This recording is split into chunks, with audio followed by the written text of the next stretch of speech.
కోలుకున్నారు. చేతులంతా చేయబోబెట్టి నినాదాలు ఇవ్వాలి. జై బీసీ, బీసీల ఐక్యత, బీసీల ఐక్యత సాధించుకుంటాం. 42% స్థానిక సంస్థల్లో ఈనాటి ధర్నా కార్యక్రమాలు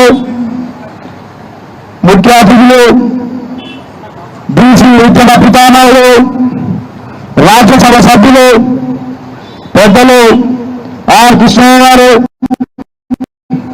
సభ అధ్యక్షులు, ఈ ధర్నా నిర్వాహకులు, ఒలిపేటి వ్యవస్థాపక అధ్యక్షులు పెద్దలు రాజారామారావు గారు, అదేవిధంగా వేదిక పైనటువంటి అన్ని సంఘాల పెద్దలకు, సుదూర ప్రాంతాల నుంచి రాష్ట్ర వ్యాప్త మొత్తం ఉన్నటువంటి బీసీ సంఘాల నాయకులు మరి వచ్చిన వాళ్ళందరూ కూడా పేరు పేరున ఎంపీటీసీల పక్షాన ధన్యవాదాలు తెలియజేసుకుంటున్నాను.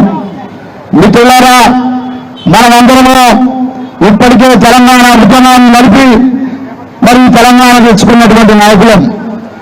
ఆ తర్వాత జరిగిన క్రమంలో బీసీలకు చట్టసభలో రిజర్వేషన్లు కావాలని కృష్ణ గారి నాయకత్వంలో వేలాది ఉద్యమాలను నిర్మించి ఈనాటి కూడా బీసీలకు 23% స్థానిక సంస్థల్లో మన రిజర్వేషన్ ఇవ్వడం జరిగింది.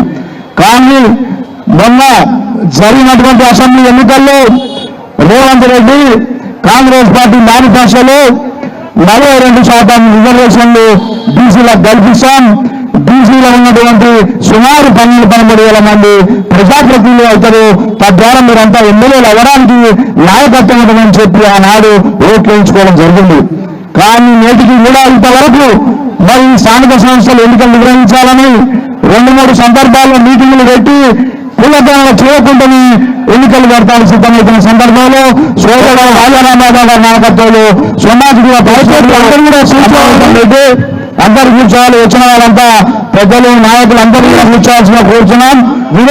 వీరేశం నుంచి 200 మంది వచ్చి మాకు కనిపించిందో మీరు చూసండి ప్లీజ్. భువనగిరి మా లలితక్క అమరత్వం నుంచి, మా సాంబశివుడు అమరత్వం నుంచి వచ్చారు. మీరు గొప్ప మా సర్వే పాప నా ఊరు. ప్లీజ్ కూర్చోండి,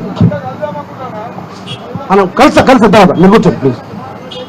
మనం స్థానిక సంస్థల్లో 42% సాధించే వరకు కూడా ఈ పోరాటాన్ని వెనుకకు బలకుండా అన్ని కుల సంఘాలను కలుపుకొని ఉద్యమం చేసి రేవంత్ రెడ్డి నెలలోంచి దింపి ఇది సాధించుకొని మనం ముందుకు పోవాల్సిందిగా కోరుతూ, ఈ ఉద్యమంతో పాటు మనకు అతిపెద్ద సవాలుగా ఉన్నటువంటి చట్టసభల్లో రిజర్వేషన్ల ఉంది. ఆ ఉద్యమాన్ని నడుపుకొని రానున్న మన సంవత్సరంలో మన బీసీని ముఖ్యమంత్రిగా చేసుకున్నటువంటి మనమందరం కూడా ఆ కార్యక్రమాన్ని నెరవేర్చుకోవాలని చెప్తూ ఈ అవకాశం ఇచ్చిన మీ అందరికీ పేరు పేరున ధన్యవాదాలు తెలియజేసుకుంటూ జై బీసీ.